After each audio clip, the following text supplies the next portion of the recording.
Wow, everything worked. We were just talking about before we started the show. Oh yeah, I see a new Yeah. homepage experience. Yeah. Okay, recorder's turned on there. I did turn on the recorder in the other room, so that's good. So I got to hit this button here, and we're ready to go. Welcome to the new media show. Yeah, welcome, Todd. I was just telling Rob, it's like I feel like I'm on mile 52. It actually started Monday, but yesterday I had my first call at 7 a.m. Eastern, and I finished last night at 10 p.m. Eastern. Especially if you're doing calls with people outside of the U.S. You know, and that way, sometimes I force them to go late, but yesterday I had to go late, and then this morning it was just, it's been. I think this week I've got 23 Zoom calls set up, so I can't complain. Some of you are not working. I understand. Yeah. But anyway, welcome, Rob. Yes, and if I feel a little disjointed, I am.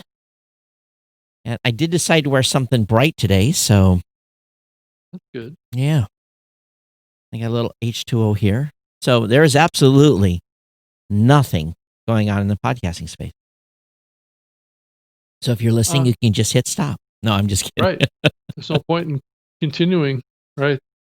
But I did label this show Podcasting Tech. And it's just because I've had a whole bunch of meetings this week with lots of companies that are doing lots of new things in the podcasting space. And some of it most of it I'm not at liberty to say, but there is a lot of companies building a lot of tech for podcasters, and at least 3 of the solutions I'm like, did you check this out? Right. Did you know about this? There's a lot of duplication on right now of companies, and this happened in the past.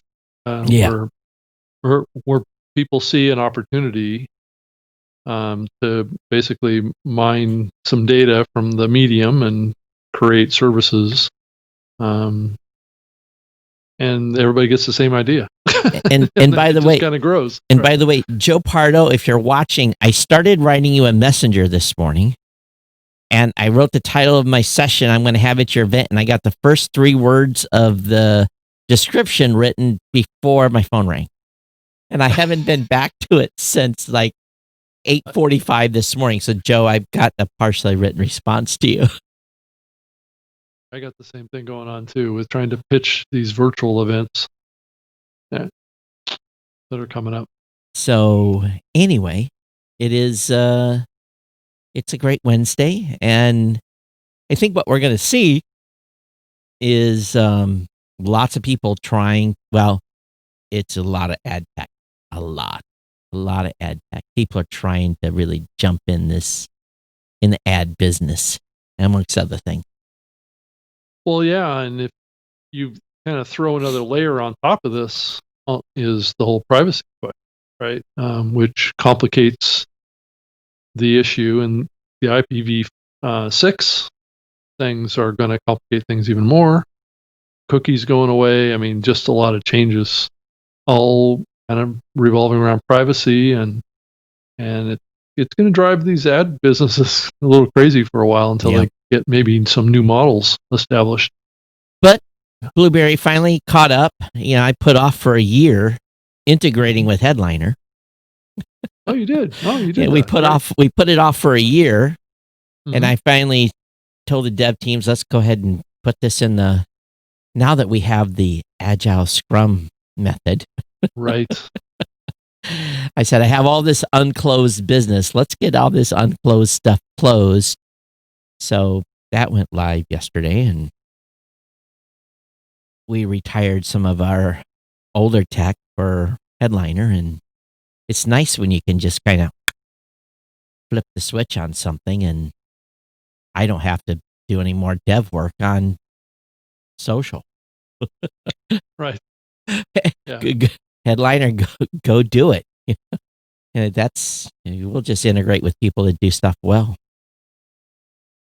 Yeah, Todd, I like the the headline that I saw on Pod News. What was it, yesterday or something like that? Talking about trust. I don't know if you saw that or not. Yeah, I did. And actually, I'll look for. Go ahead. Podcasting is more trustworthy than traditional media. Boy, that's breaking news there, boy.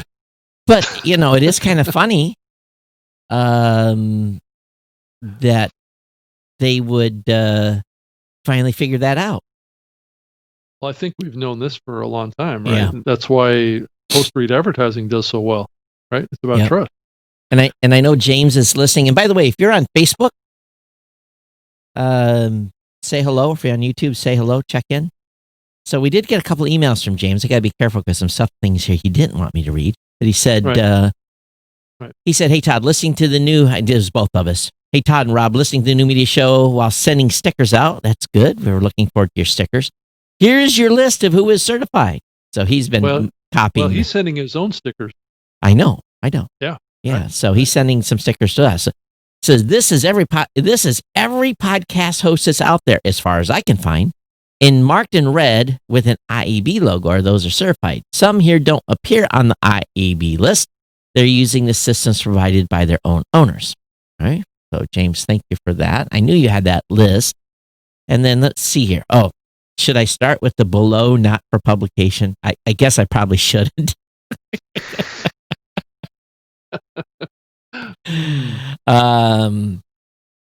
He said, you asked if I asked Spotify about Anchor's pirated podcast. I did. In fact, Anchor's PR department doesn't exist anymore. It's Spotify's PR department. Spotify queried a detail of the story, but didn't give me a statement. They've since given one to Digiday, I noticed.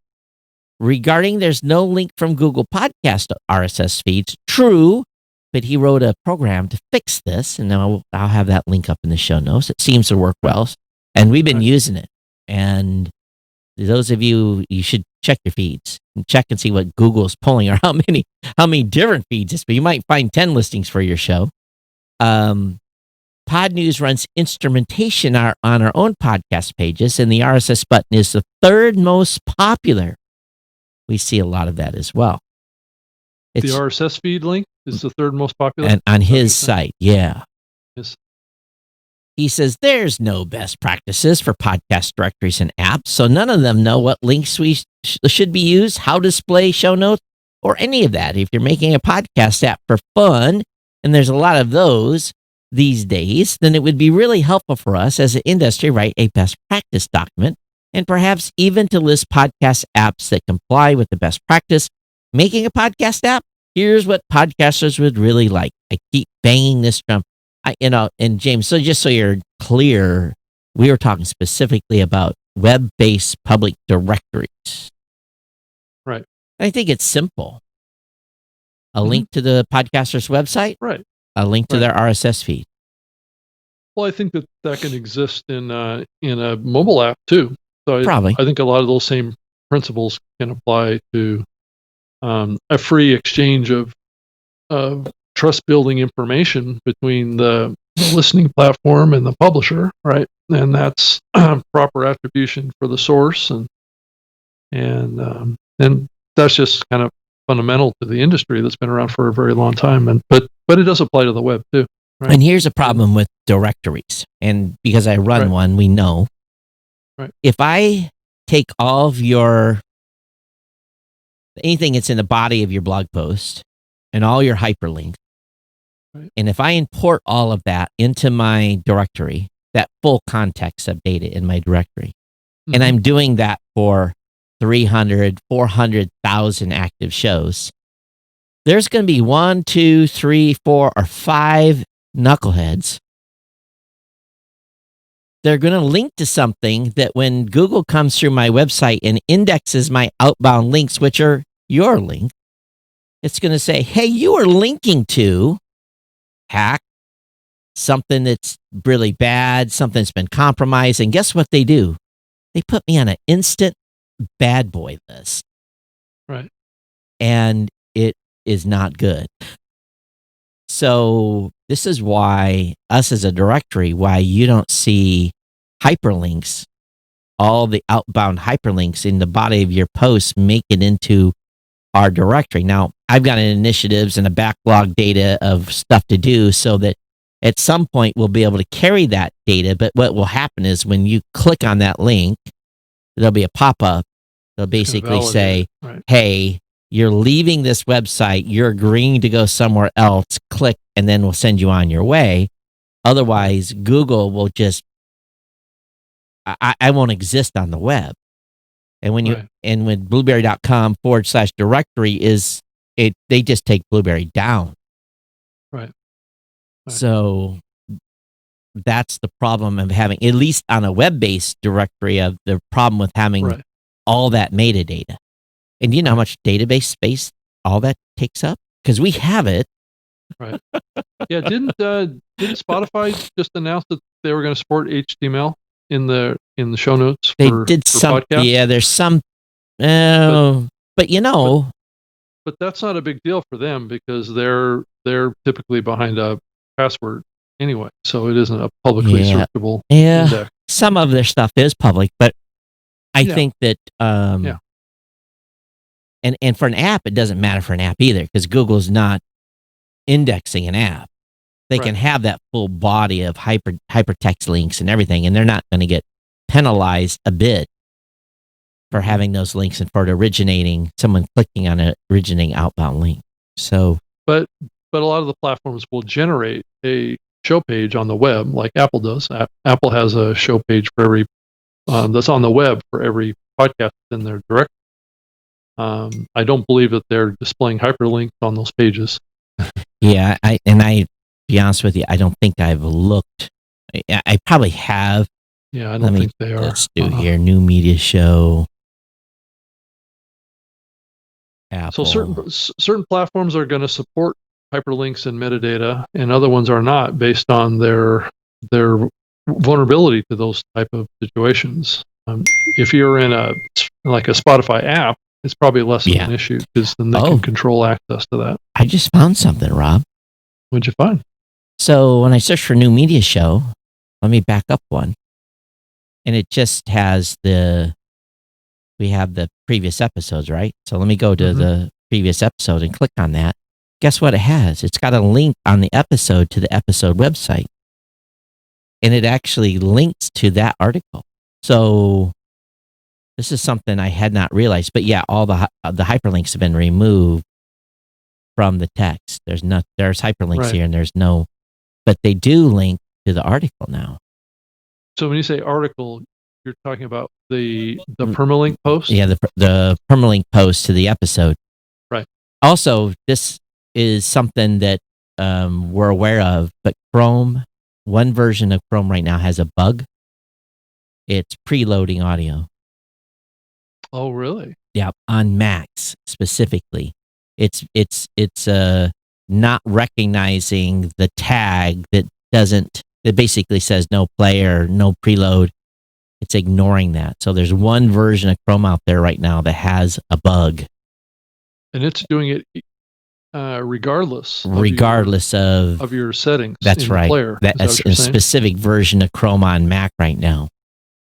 So we've been watching that over the last 36 hours or so. Yeah. So anyway, and what I've been told is, if you see this, maybe sometimes clearing a cache will work. There's something in the Chrome that causes this problem. We haven't been able to completely figure out how to trick it not to do it. But anyway, hopefully they'll get an update out pretty quick, because that's going to cause a inflation anytime someone goes to a website and not recognizing that, no preload, no play. And it's very annoying too.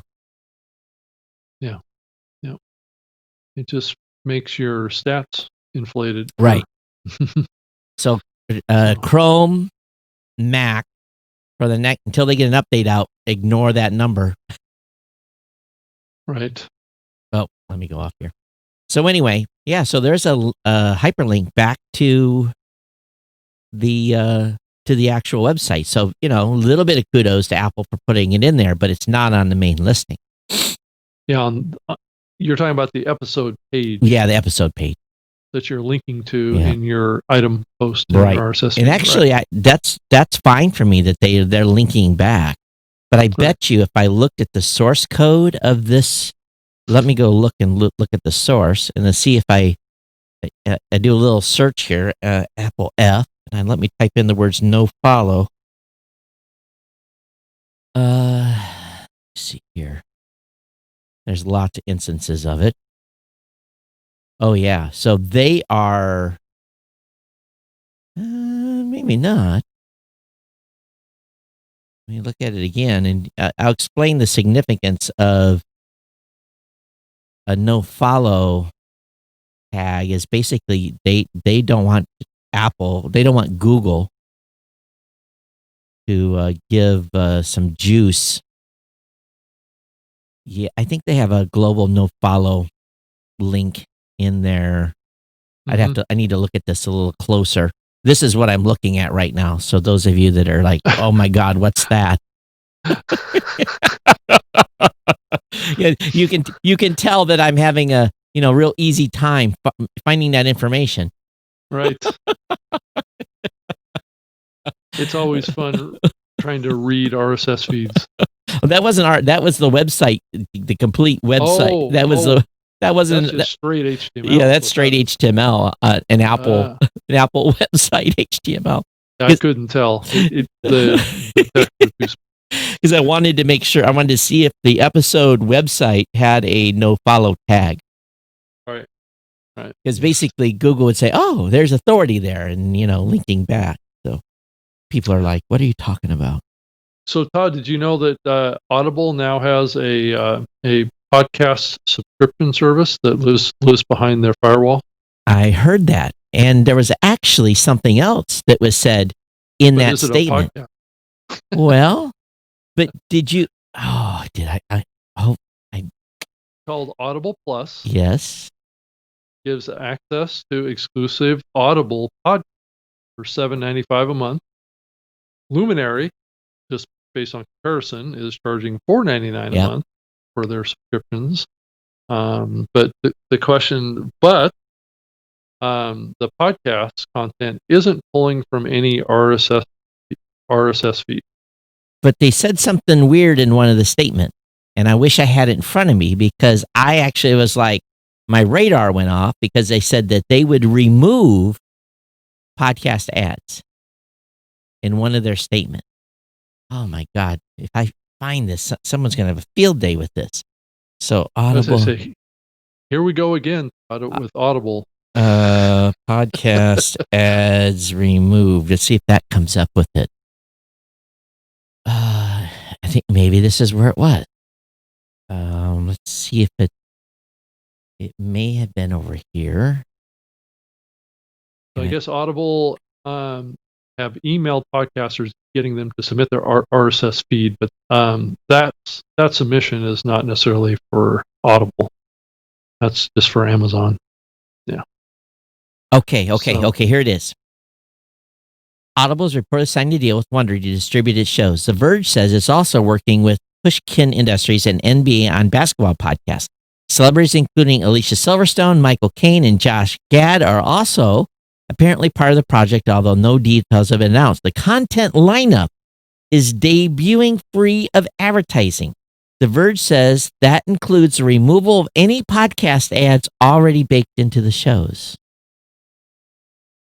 Is that being done dynamically by them, or is that being done or expected of the content creator at the point of publishing to this? Because it's not being published to them by any third-party RSS.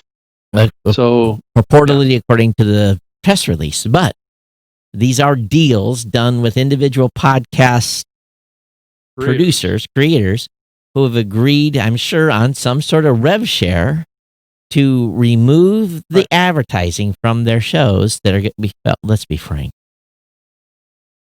Yep. $7.95. Right.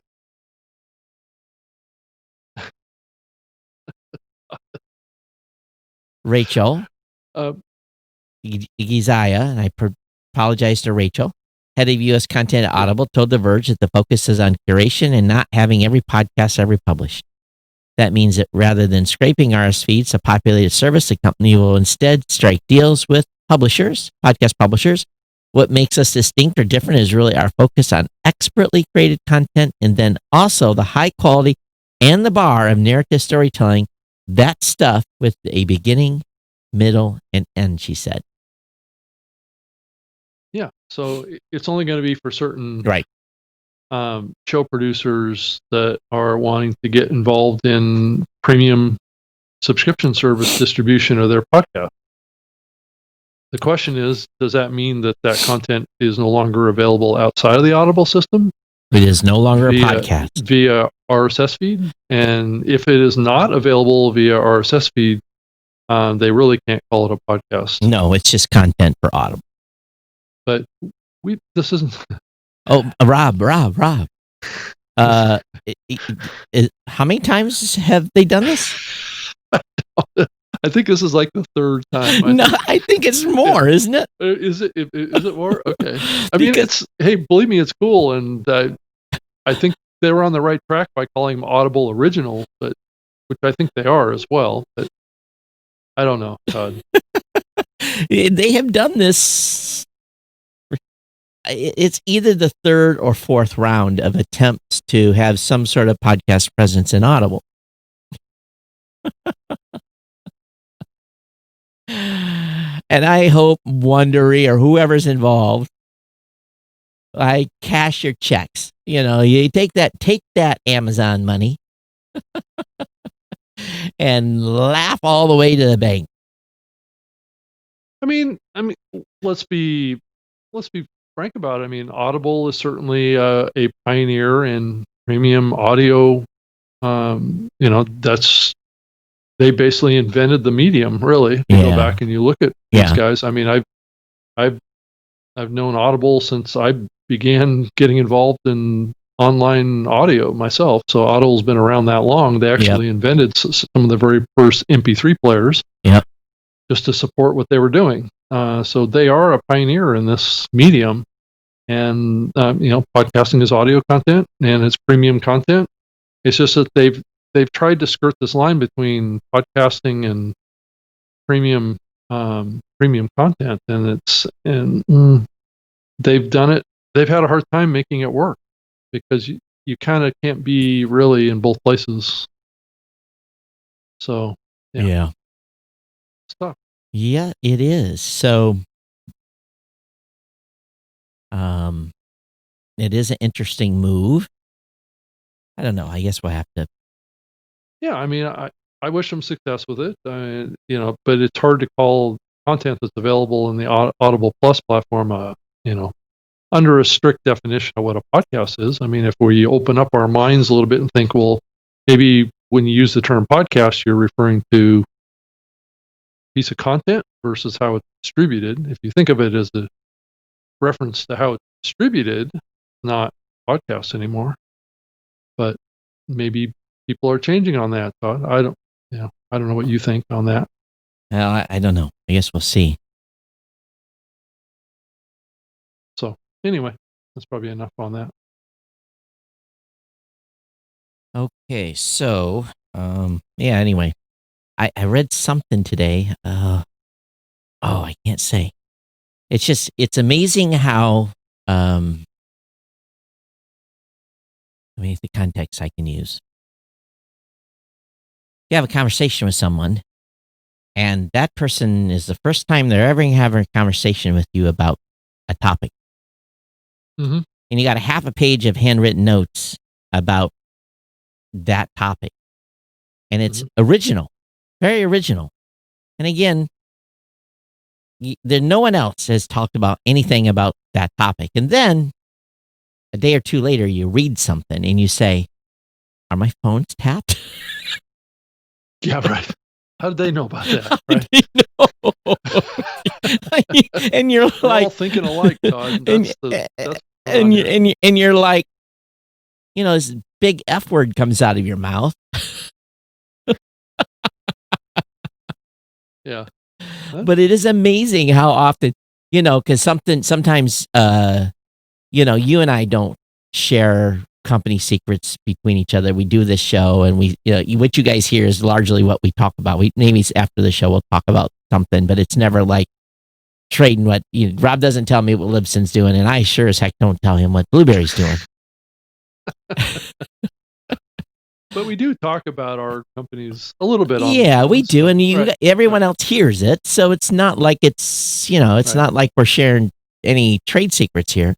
And then all of a sudden, Libsyn will have done something and be like, "Those fuckers." And I had that idea first, and or I'm sure we do something, and you guys go, "Oh, those."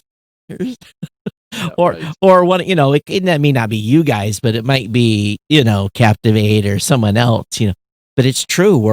I think there's this mind, we're all like looped in, and magnetic fields are crossing, and, information that we're trying to keep separate from one another is still, Well, I think we both see the market in a very similar way, and we see opportunities in the market to add something to our platform that makes something easier. I think we both have the same objectives. We're trying to make creating and publishing podcasts as efficient and as effective as possible. So that drives us in similar directions all the time. I think that one time that jumped out at me, Todd, to draw a point or two, is when you guys integrated Clamor back in the early, back a few years back, right? Into your player, and it was like, because the CEO of Clamor, and Clamor was like a segment promotions platform kind of thing, kind of a little bit like the Headliner platform is to some degree, but yeah, I thought about integrating that into our players too, or be able to create a audio clip from a podcast, right, and share it on social. Yeah. So, but you guys built it into the player, and we never did. So. Believe me, the topic was talked about a million times, but in the scheme of things, I don't know how many people actually end up using it.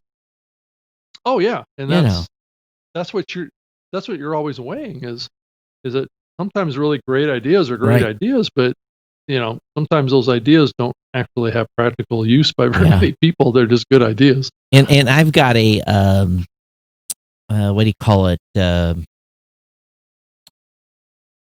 Thing that I'm debating right now. I've in my private internal podcasting, I've got something that would make something easier.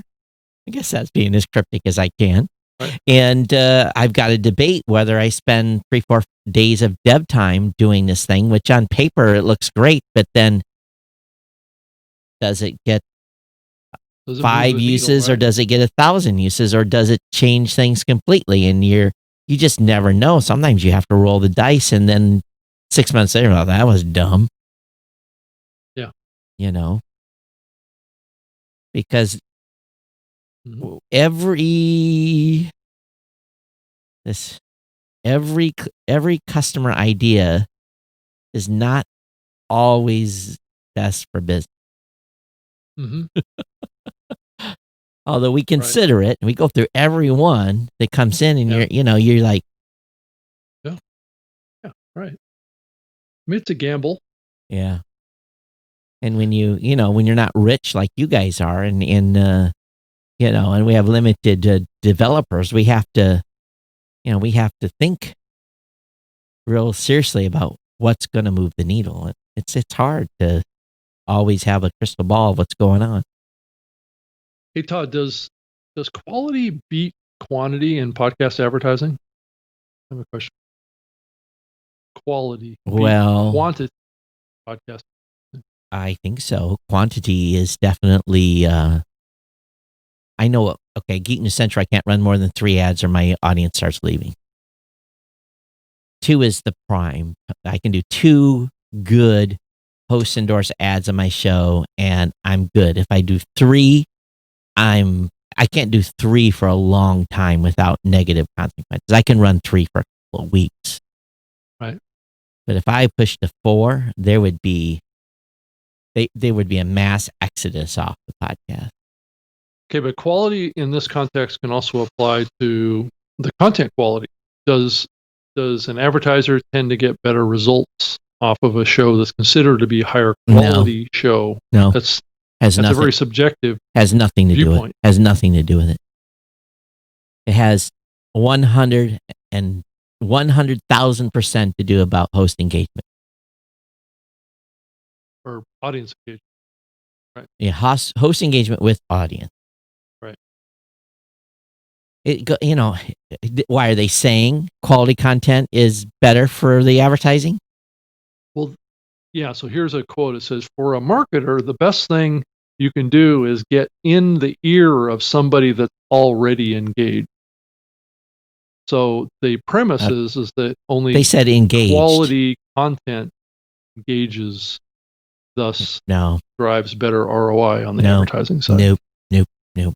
Have small tiny shows that kick the living crap out of shows 10, 20, 30 times their size and performance on ad deals, purely because the host has a beloved audience and the audience wants to support the host, and there is an engaged host audience interaction. So I think where this is coming from is this this bias and view that only what is considered to be kind of high profile podcast content typically drives the most ROI or engagement. No. Right. No. And guess what? Media buyers that buy into that, you're selling yourself many percentages short on what you could have actually got out of that same buy. This is what we've been trying to tell media buyers for years, but they are too arrogant to listen.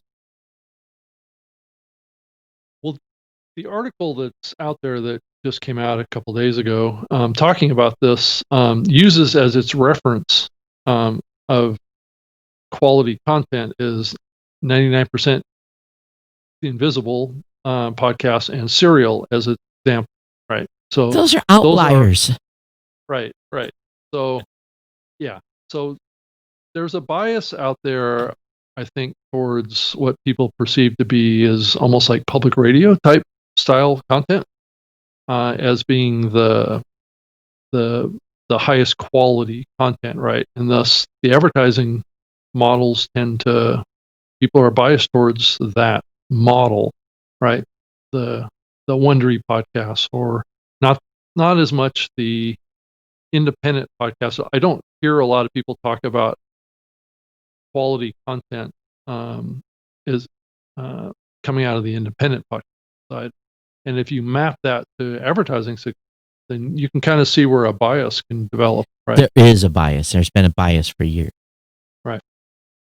It happened when Adam Carolla came on the scene and some big show. And we've talked about it. If you've been listening to this show, you can answer that. You've got the PhD to answer this. Right. The money did this, went from the small shows to the big shows. It's but why is that? Because, okay, you're 23 years old. Right. You are in charge of nope. You're in charge of the Red Bull account. Right. You're going to be on this account 18 to 24 months. If you screw this up, you're not going up in the company, and you're going to have to go somewhere else and hope you can have another campaign. So you go into your boss. Hey, I got this podcast advertising campaign, this cool tech show. Man, this guy knocks it out of the ballpark. He drinks Red Bull on the show. His audience loves him. It's called Geek News Central. I want to advertise in that show. And the guy goes, who? Who? Who's that? I've never heard of him. Right. Go find me a popular podcaster. And so the media buyer meekly walked back to her desk and says, what are the top 20 podcasts? Right.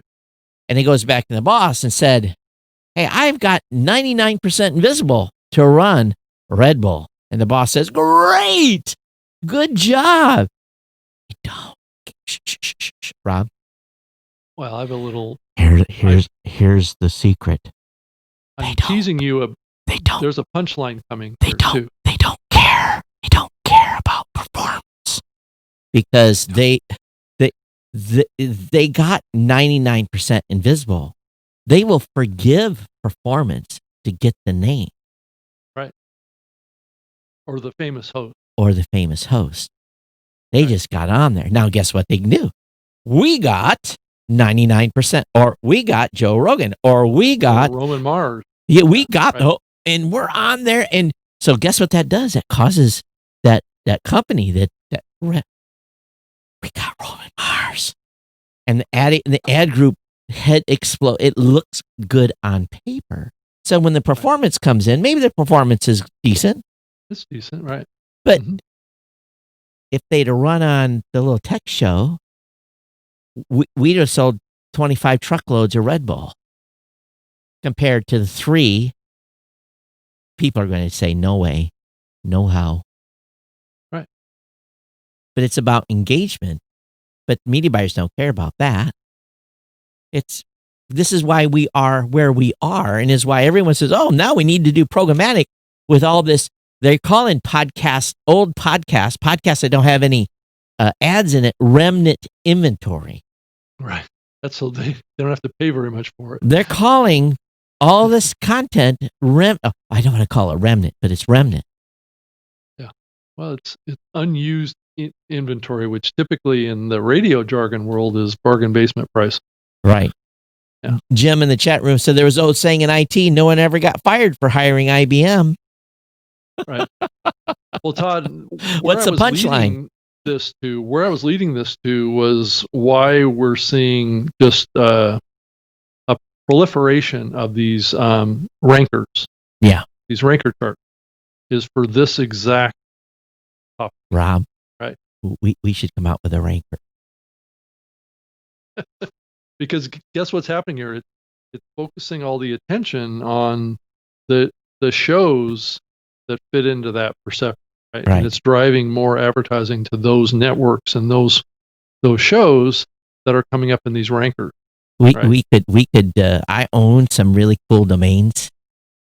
Mm-hmm. I've got some really good ones, and it might actually be something to do with. I bet you one of them will fall into something rankingstats.podcast or something like that. I can or podcast.stats, something. I've got something.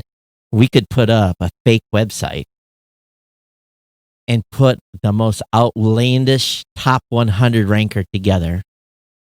Right. And, I could register a media company firm or something in, in Las Vegas and not have my name on the company. We could totally, within about 3 months, we could totally rig the system.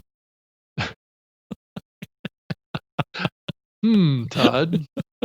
I'm being so facetious here. I would never do that. I wouldn't waste my time. I don't have the time to do it. But who's this? Who's this show? Did you actually base it on redirected traffic? No, Todd, just make it up. Go down the Apple podcast list, about 50, and take 2 or 3 from each of the categories. Right.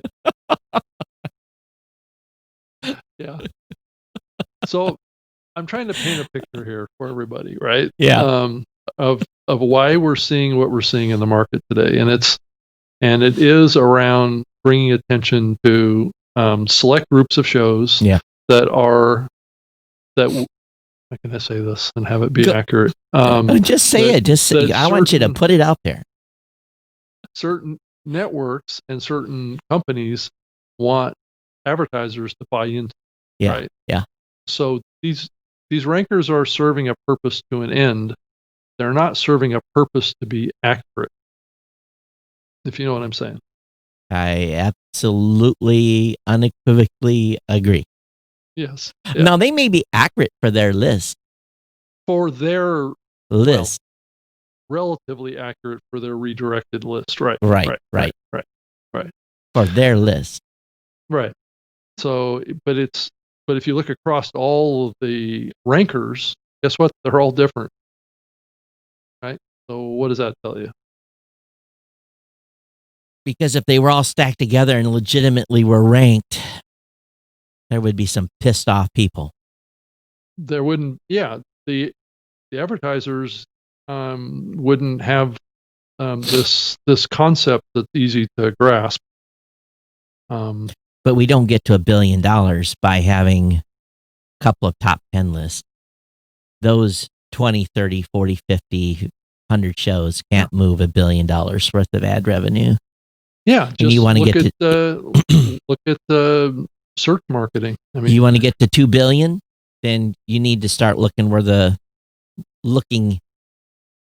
down the list and go down to several thousand shows, right. and get down to the shows that are And I have to give credit to, folks like Red Circle that are trying to push that. Oh, by the some way, degree. he sent us an Right. email. Right. Do you want to talk about his email? Sure. Go ahead. Well, I don't have it in front of me, so Oh, you happen to have it. awesome. But he did say that he was willing to come on the show, so Yeah. maybe we'll have to take him up on that. All right. You remember anything else he said? I think he was still defending his company's position. That's fine. I'm happy to have him on. Right. So I think, and if I can find it out, I can't remember if he told us not to read it or not. Let me see. Yeah, I don't have it. Yeah. Where did I put it? I stuck it someplace. So anyway, I don't know. I'm a little curmudgeon on the and maybe I'm a little bitter of the fact that the indie podcaster has really been forgotten in large part by and ignored by media buyers.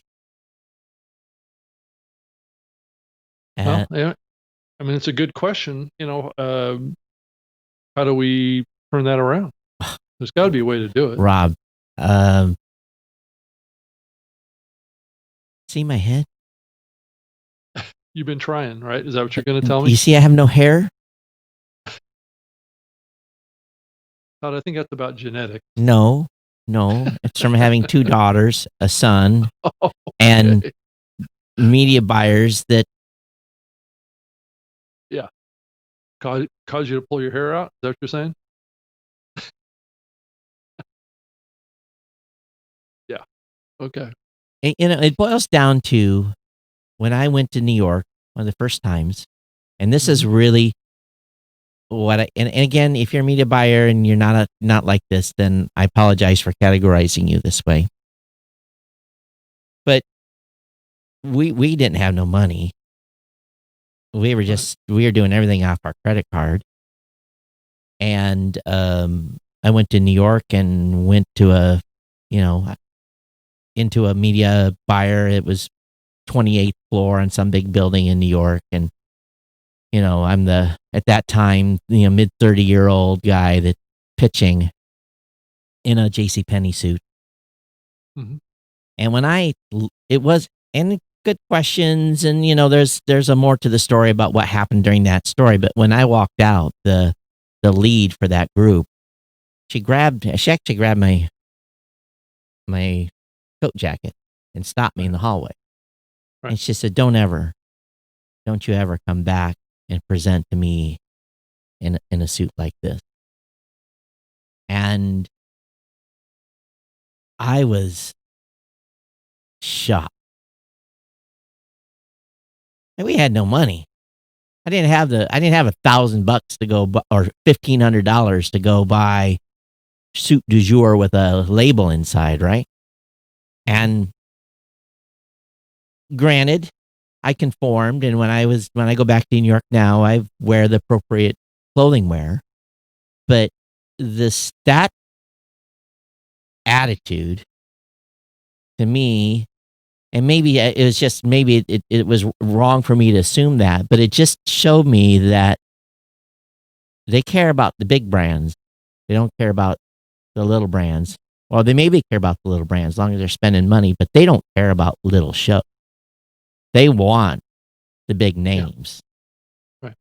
and Mhm. Sure. so maybe wrong assumption on my part, but that really kind of stuck with me and grabbed me by the, and did that look down the nose. And I've met many, many wonderful media buyers over the years, very personal. I went Oh, to yeah. dinner, so, don't get me wrong, but it was just that, stab me with a knife, Right. and it just made me, and we were spending money. People were spending money at that time on small shows, but Mhm. I don't know. Did it make any difference to go out and get a suit like that? Yeah. Yep. It did. It did. Make sure you got your $400 shoes on too. Absolutely. You got to walk in, look the part. It's part of the game of New York City. California, Dockers in a polo shirt, you're good. Right. But Right. New York City, don't you go into a meeting. And today, maybe it's not as bad. Things have relaxed in 15 years. Yeah, it's all Zoom calls now. That's right. But I Um, did some interviews today, yesterday and today, and every one of my Zoom interviews for a job hire, the folks that were dressed up, they're wearing a suit, or they were dressed to impress. And I complimented all four of the candidates that, because I know they were probably just wearing sweats and a t-shirt before the call, but I told each and one of them, thank you very much for dressing for success. And so they were trained. Whoever trained them well for a job interview. or they're only wearing that nice clothes from the waist up. Don't care. The appearance know. was that they were Exactly. they were dressed for success. Right. Yep. There you Yeah. go. Well, so does it make a difference in a job interview? Yep. So does it make a difference when you go to sell media? Yep. Well, let me offer a little comment on that. I think you need to know the company, and you need to know the company culture, because that's not always the case, No, it's not always the case. right? So you need to dig a little deeper if you can Yeah. to understand what the company culture is, because you can also shoot yourself in the foot if you do something that's out of alignment with the company culture That's too. right. Yeah. So, right. Yeah. So, it was just one of those things, but it kind of set me to the, Right. yeah. So do I hold a grudge? No. Do I know who their name is? No. Do I remember which media company? No. I just remember the Yeah. tug on my coat jacket and going With a home with a helpful suggestion. and going home and knowing I had to, max the credit card out or whatever it was. Yeah, I used to have to wear a tie for work too. Yeah. But Those days are gone, fortunately. so, and I think a lot of it too is that media buyers don't want the hassle. They don't want the hassle of 400 shows on a buy. Right. So that's part of it too. Yeah. So Todd, there's always people out there here, and I hear it more recently, and it's been going on for years. People stating that Apple is kind of not investing in podcasting, or Apple's not doing enough, or Apple, has made this mistake or that mistake, or Spotify's innovating and Apple's not. I just wanted to mention that I don't, I'm sure many notice this, but there's a bunch of new jobs that have been posted for Apple staff, and we both know Apple. A fair amount of the staff at Apple listens to the show, but I just wanted to bring attention to a couple of things that posted around job listings at Apple, which I thought were interesting. I don't know, Todd, if you noticed this or not, but they're hiring a podcast editor in Moscow Well, that's for interesting. the Russian link. Well, they made And this a big they're also announcement. doing it in France. Well, you saw their big that? announcement this week. They sent an email out saying they're expanding language they're got to find the email now. Yeah. Just know Apple's not sitting on their laurels here. No. They want to keep the market share that they have. Let's just put it safe. And they're going to compete.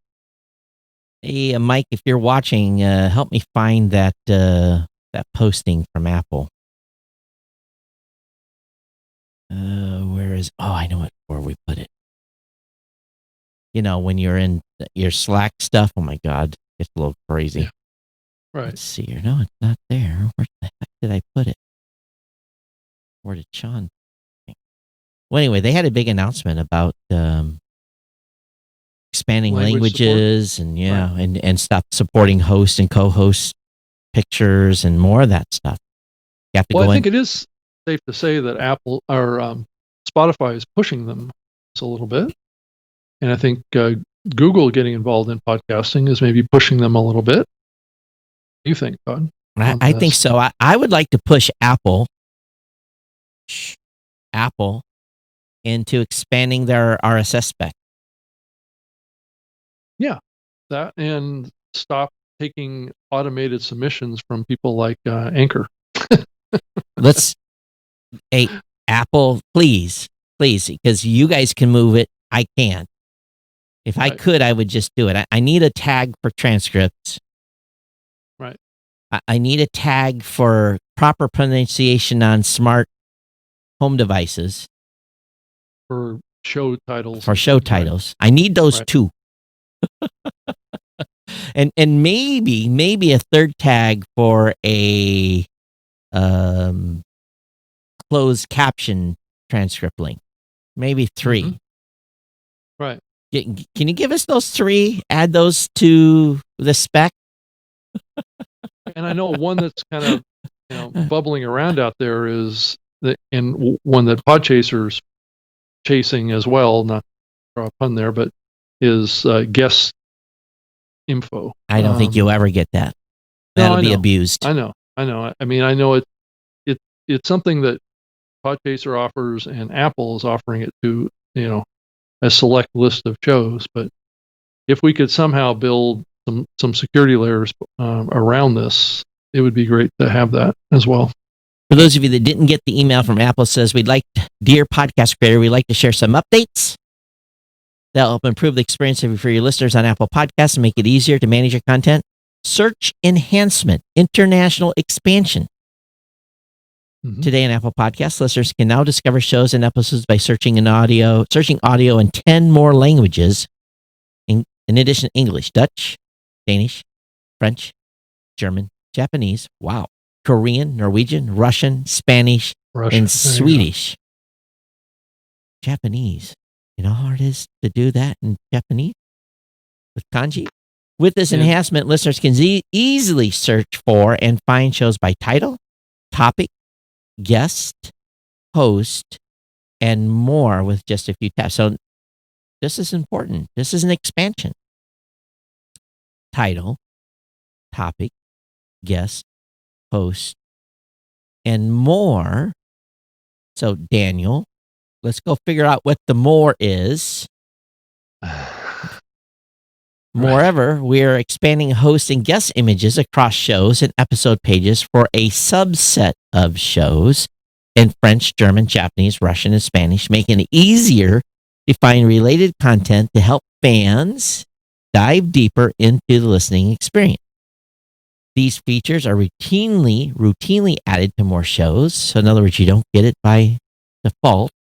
To prepare your show for eligibility, you got to sign into Podcast Connect, review and accept the latest terms of service, identify the appropriate language in your show's RSS feed, which is very important. If your show page already displays a host and guest section, you'd like to update or add images, contact us. Mm-hmm. And they've said we've enhanced podcaster support and published dozens of new articles to make it easier. These resources will guide you through every step of your journey as a podcast creator, from brainstorming your show ideas to submitting a podcast RSS feed. You'll also find valuable resources on how to monitor your show's performance and optimize your marketing strategy. Best regards, the Apple Podcast team. Now here, Rob, the reason I wanted to read that, has any podcaster gotten an email like that from Spotify? Nope. Rob, what'd you say? Nope. No. Yeah. Spotify hasn't sent anything out to help podcasters? I don't think so, Todd. I don't think so either. Now, I do get an email from Spotify every week that is promoting some shows that they own. Right. But I've never seen an email from Spotify that tells podcasters and helps podcasters build their audiences, improve their listings. Never seen anything like that. But this is not the first email we've gotten from Apple, is it, Rob? No, it's not. It's probably maybe, 6 or more a year, probably? Yeah. And they've actually come out with a program, an educational program, So, or website on best practices on how to market your podcast. so who cares about you? Really? Yeah, and who's not trying to take advantage of you too? And who's right? been here since 2005? Right. I don't kiss up the Apple team. I appreciate the Apple team. They know it. Yeah. No. Yeah. I mean, And I know it goes without saying, Todd. I mean, just look at the market share numbers. Tells you how much of an impact they've had. And you and I have had discussions on this show with the Google team. Yep. Now, Apple by policy, company policy, it's if you can book an Apple person to be on your show, I mean, you've hit the home run. They don't do it.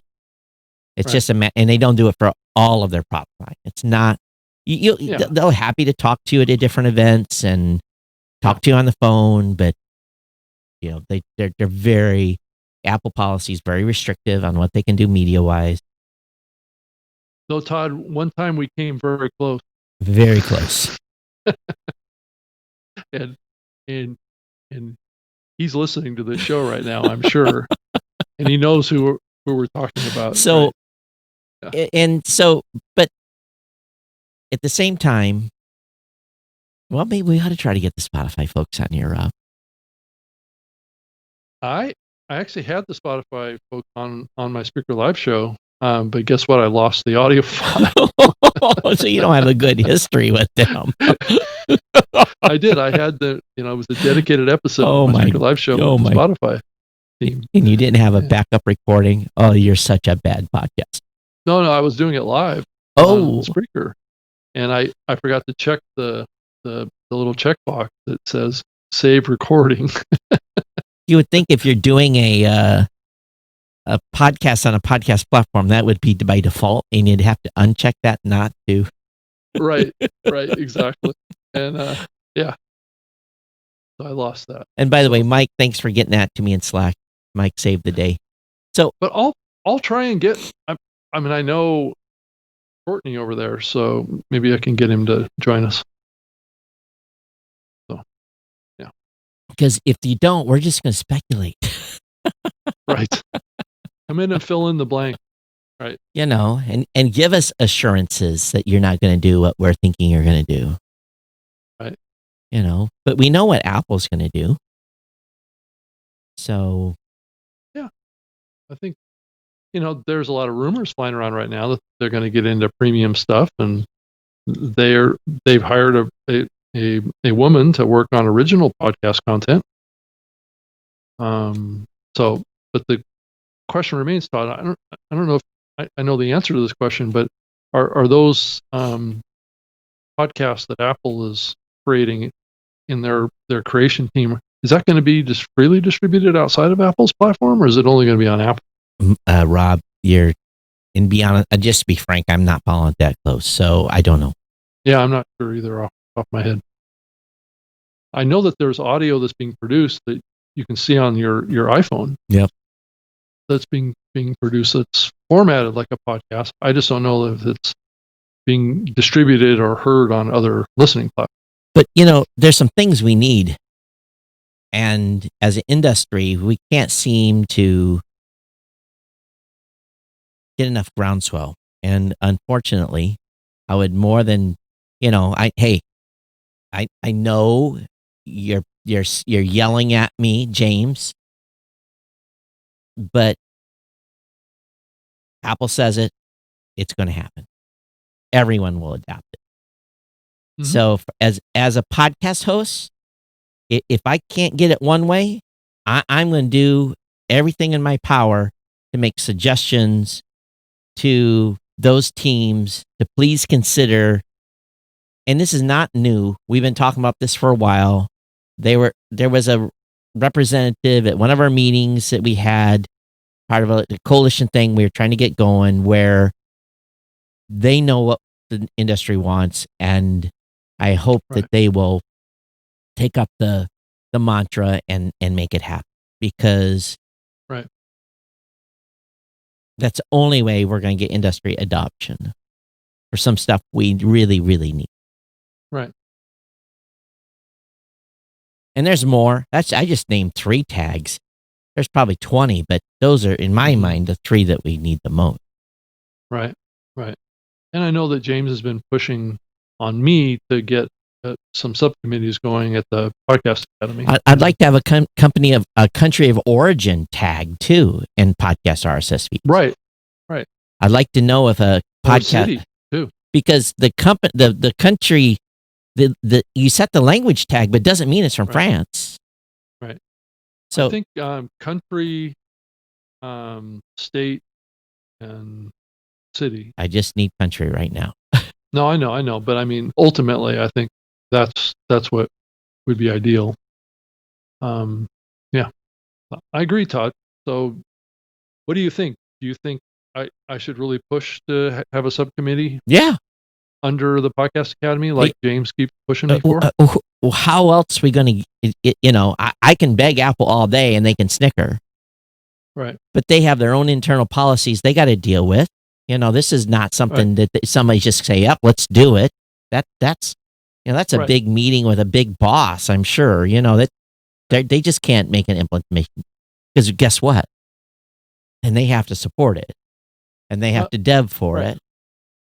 Yeah, and Ben Cave is on the governing board of the Podcast Academy. He's the guy that's in charge of Apple Podcasts. So, and if we as a community will say it, mhm. to be honest with you, I don't need that information going back to Apple Podcasts. I Right. just need it for our platforms. Right. All the hosts need it. And maybe that's what it is, Ron. Maybe say the hell with it. Maybe just the hosts get together and we just do it. Yeah. And just maybe we can get the hosts to agree. We don't need the app folks to even agree. That's true. That, yeah. If we can just get 10, 15 Well, I mean, hosts, ultimately, they probably will adopt it because it's available, right? potentially, but if we could get 10, 15 hosts to say, okay, yeah, we're going to add it, and we, easy, we can probably do it that way. Maybe that's the easiest way. And then if Apple adopts it, great. If they don't, again, I've got tags that Apple doesn't support, nor would I expect them ever to. Right. Right. And what That's we're true. talking about, folks, is identifying information, be able to put stuff in the RSS feed so that, as an example, you have a transcript. You can now then, within your podcast host, you can put your transcript. You could link your transcript in your metadata. You link to your closed caption document in the metadata. You can link to and tell us what country you are from in the metadata. Right. Yeah. Yeah. I think that's important. Yeah, it's Hey, just Todd. Hey, Todd. Let's change topics here. What makes for a good podcast? Do you think? I mean, what's from a content perspective? What's the hot thing that everybody's all focused on about what is considered to be a good podcast? Well, okay, so You I think? don't listen to true crime, but Okay, so storytelling is what you're saying. yeah, true crime storytelling is definitely pretty hot right now. Right, but But what's hot to me is not hot to you. Well, let's back up and really think about this. What is storytelling podcast? Why is it different? Why is it unique in some way to focus on the term storytelling podcast? It's old time radio come back to life. Or is it just a concept that at the very fabric of storytelling that really at the end of the day isn't every podcast somewhat of a storytelling podcast? We do it right here. Right. So using this tag, coming up with great stories as a flag for what's considered to be more quality content or a better podcast is a storytelling podcast. Have we been talking about podcasting in a way, Todd, I think over the 15 years it's been around, that's underemphasized what it is, versus leaving it open to fictional and reality-based serialized storytelling as the perception of what's good. Well, let's think about it for a second. Let's take it out of a non-storytelling context. You think about storytelling, it's about some mystery murder or something. But Right. really and it may have a plot, it may be written, it may be produced. That's what people traditionally think of as a story. Like reading a book, right? You're reading a Tom Clancy novel or something from Stephen King. Right. That's a story. Yeah. So Telling great story. I mean, it's almost like right. the analogy of a movie, right? But that's a great story, but right? Or a TV show. So when I do my other show, what do I spend the first 15 minutes doing? Maybe telling a little few stories. Right. And it's not necessarily a story, but what's happening, what's going on, some relation, talk about some conspiracy theory, talk about the news, and then it turns into more commentary and a traditional type of news show. But in the beginning, I'm more having a conversation and telling a few stories here and there. So, and some shows are about life. There's storytelling, right? So they're just talking about life, what's happening. So I think in the essence, I think you're onto something. I think we're all, to a certain extent, storytellers. Right. So maybe the medium is maybe a reason, maybe just because those types of shows are being taken to the next level because they truly emphasize what the space already is. Or it's just a production difference. Right. Yeah. Or the other analogy that I've drawn is that the only distinction or the only significant distinction is how long the stories are. Right? Is a story that's longer, it's multi-episode on the same track, it's a linear experience, somehow a better experience than a storytelling podcast that maybe is only one episode or has multiple stories in an episode? Is there a quality perceived? Is it better to have a long story than shorter as a quality judgment for a podcast? I can't answer that. I think people, well, you look at Serial and the success that had, that was a multi-episode story. So it had great success. Right. But I think for the average podcaster, it's hard to do that. So it's the production element. I think so. Yeah, because you go back to Dr. Floyd dates. And if you don't know who Dr. Floyd is, do you think his shows are still online? No, it's possible. Let me do a Google search. Oh, I wrong button. The Adventures of Dr. Floyd. I think that's what it was, right?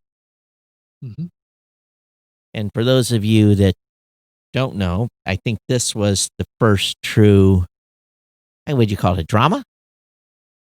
The Radio Adventures of Dr. Floyd. Yes, they are still online. Guess where they are hosted at? This is kind of funny. Rob, whoops, hang on here. Where do you think those are hosted at, Rob? I have no idea. Oh, wait a minute. Where's that? Let me look here. I mean, I'm trying Those to. self-hosted? No, those are on. That's on one of the original templates for Libsyn. Oh, is it? I I can't see it. It's so small. I think that is a original. Archive show. So this is actually, wow, episode 502. Let me go back to season 1. Oh my God, I'm downloading something here. This is a 2020 show. Let me see if we can hear a little bit of it here.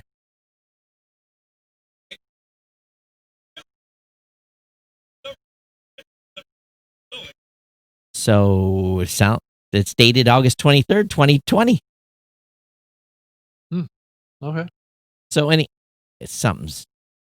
long story short, he was the original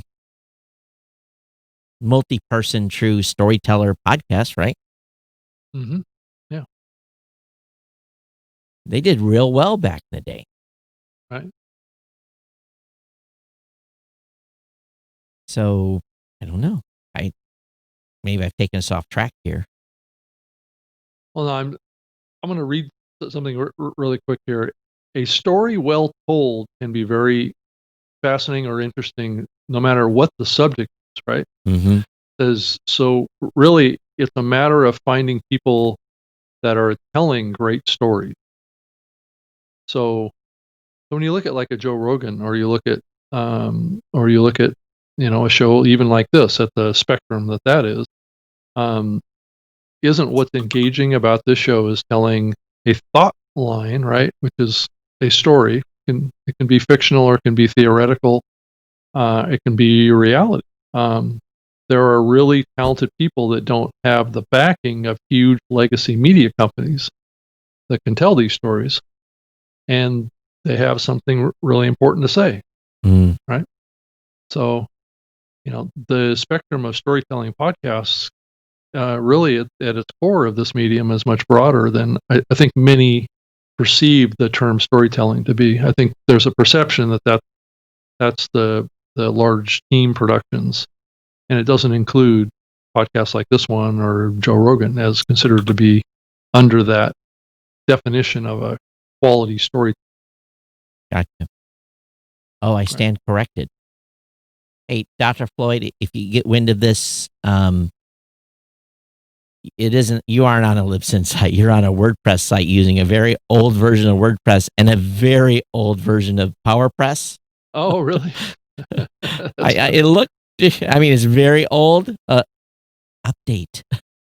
I'd run an update on that bad boy. Right. Probably not tremendously secure, right? I'm just saying it's old, so Yeah. Mike was doing some investigation work after I showed it, and yeah, he's definitely using a very, very old version of PowerPress. So I'm trying to go back in his archive to see when he started, and I'm all the way back to 2009. But anyway, it's interesting. Who wrote that article, Rob? It was an interview with Allison Marino, who's actually founded a podcasting network called was it Lipstick and Vinyl? Uh-huh. So it was an article that popped up talking about her experience in podcasting and what makes a good show. Hmm. So I think it was if you apply it to the broader medium of podcasting and the current kind of discussion that I hear quite often around what quality podcasts are, it all tends to focus on large team storytelling productions these days. And I just wanted to open it up and say that probably I agree that those are quality productions, no question about it. But I think that there's big audiences being aggregated by shows that are not under that serialized storytelling format like a TV show. Right. Right. Oh, I'm getting close here. 167. Oh, I bet you the next page is it. Oh, I found it. So the radio ventures of Dr. Floyd started in November of 2004. Okay. The first promo they put out was November 7th, 2004, with the first episode the same day. And then one a week. And some of the stuff, I don't think it's actually being produced, but I think they're just recycling content. So let's see if we can hear a little bit about.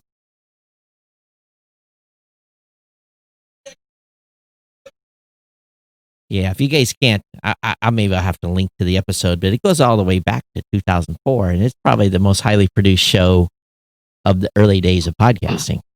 He'd have a cast of,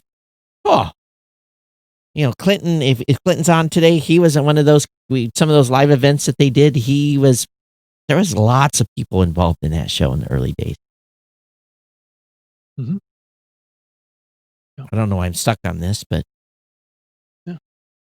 the old guy in me's coming out.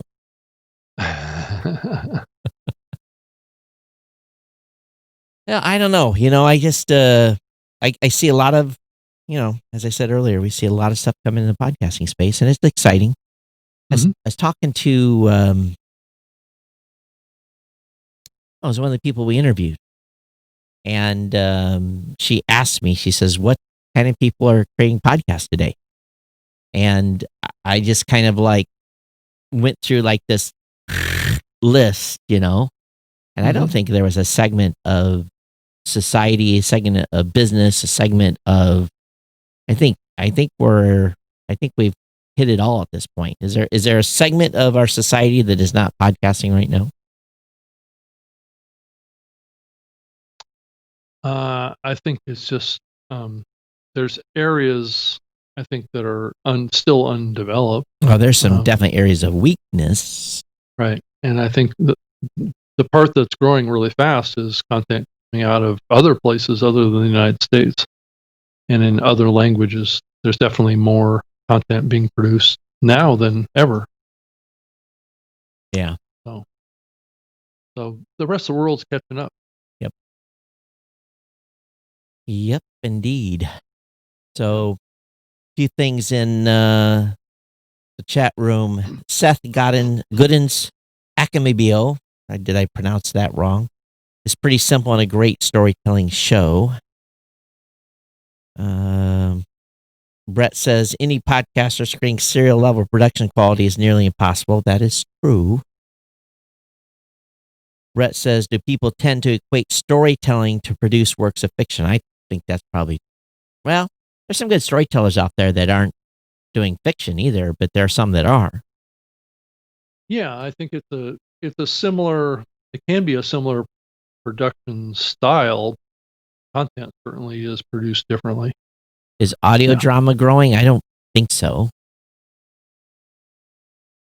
But it depends on how you quantify audio drama. Yeah, I think any kind of a story, reality or fictional based storytelling can be seen as a drama of some sort, right? Yeah. I think there's genres like science fiction, and there's subgenres of content out there, whether it be true crime, or I think that there are other genres of storytelling podcasts that I think are yet to be fully explored. So, yeah. Right. I don't think anything else. Have we run out of stuff to say today? I don't know. Oh, I did notice that the Chevrolet company has made their first podcast sponsorship. And I think this is actually their first. I don't think Ford was involved before, but. Well, Ford has been involved. Yeah, I'm saying Ford has been involved before. Right, so, right. Yeah, Besides, right. Yeah. I don't think we've seen Tesla get into podcast sponsorship, which I think would be an interesting connection for them. Yeah. I don't think we've heard BMW or Buick or any of those kind of brands. And if they did, it's been a while since they've been Yeah. in. Yeah. Yeah. So So we it's may see more of that happen yeah. over time. Jeep or some more of those GM brands. Mhm. Yeah. But it was interesting though that Spotify did reveal their top podcast on Spotify for the summer. Right. Michelle Obama's podcast was number 1 in the globe, which is interesting. Yeah. Yeah. And let's see here.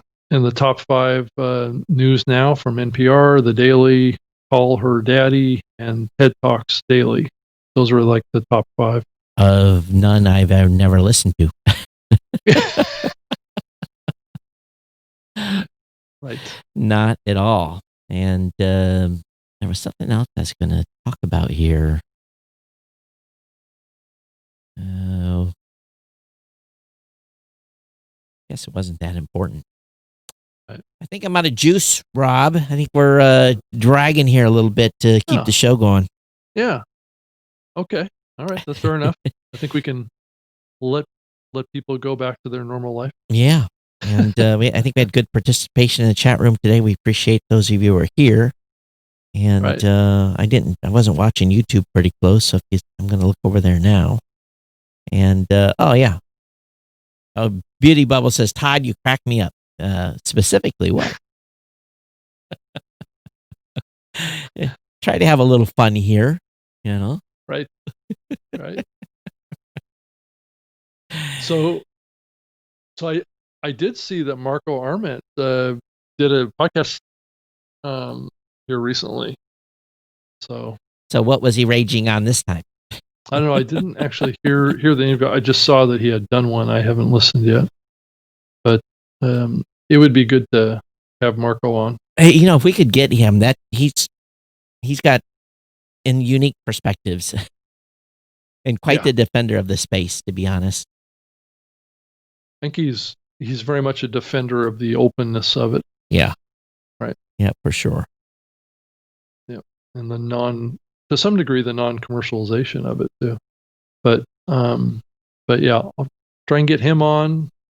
I don't know who else might we want to try and get in here. Oh, we could get on the gentleman from Red Circle, potentially. Yeah. So yeah. So by the way, audience, what are you guys about zoomed out? Are you zoomed out? Or Google Meet or GoToMeeting or what's the other platforms I've been on this week? Blue Jeans. Have you been on that? Yeah, I've been on Blue Jeans. I was actually a really weird name. I got an invite to a meeting that I'd never seen before, and then when the interface started, or the company, was some free conference call thing or whatever, and I loaded the meeting up. Said, "This looks like Zoom," and the lady said, "Yeah, it's branded Zoom." I'm like, oh. Wow. So labeled Zoom, huh? Yeah, white labeled Zoom, and yep, death by Zoom, not by PowerPoint anymore. Or Skype. Yeah. In the older days, right? We did have our first one of our first Scrum ceremonies today. We actually got to see the review of all the work the Scrum team's been doing for the last 2 weeks. That was quite enjoyable. Mm-hmm. So the switch to Scrum has been, we'll see how it goes in the next couple of cycles, and then have more to say. But I don't know. Do you guys work on that over there? Where do you guys work on? Do you even know what your devs do? I'm not really at that level of participation in their process. Yeah, our company did it company-wide. The whole stack. Oh, everybody. Everybody. Wow. Yeah, we're even I. So marketing, sales, everyone's on the same. Yeah, I'm sure we're agile. I think that's where we're at. We're the agile. We're, if you're not attending ceremonies every 2 weeks where you're doing sprints, then you're agile, but you're not agile Scrum. We are doing sprints. So okay. That. So maybe you are. I don't know that it's scrums, but I think it's definitely sprints. It's probably you. Maybe you aren't, but if you know those words, then you guys probably are. Yeah, probably. So, all right, everybody. We'll get out of here. Oh, people left. People bailed as soon as we said we're going to go. All right, Todd at blueberry.com. They're out of here. At These Geek guys are News done. on Twitter. And I can be found on Twitter too at Rob Greenlee, and that is 4 E's. And I can also be found on email, robg@libsyn.com. So we didn't get any comments from Rob Walsh being on, so maybe you guys haven't listened to it yet. But all right, everyone, take care. We'll see you next time. We'll see you here on Saturday at 12 Eastern, 9 a.m. Pacific. Come join us, hang out with us on Saturday. We'd appreciate your ongoing support. Everyone, take care. Yeah, thank you. We'll see you next time. Bye-bye. Yeah, bye.